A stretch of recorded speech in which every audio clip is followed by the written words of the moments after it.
In this tutorial, I'm going to show you how to select two objects here in Canva. Now, this is literally going to work with any element, graphic, text as well. But what we want to do is simply lock the backgrounds first. So we're going to lock this background by clicking on the lock position. Then we're going to lock this position as well. This means that now, when we select and highlight two objects, it's not going to use the background as well. So what we want to do to select two objects is left click on the mouse, hold down, drag and select, just like that. And now we've selected these two objects. Now from here we can also group, so that kind of makes it one element like that, which you can move around as well.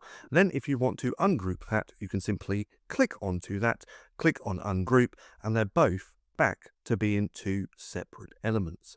So again, we go into left click on the mouse, hold down, select and drag. Now we've actually selected these tabs as well, which we don't want. So let's do that again. Click, drag, select, and now we have the two selected objects. So that's just how simple it is to select two objects here in Canva. Now, if you found this video helpful at all, then please consider giving me a like, as it really helps out the channel. And if you're not too sure what to watch next, click right here and watch this playlist.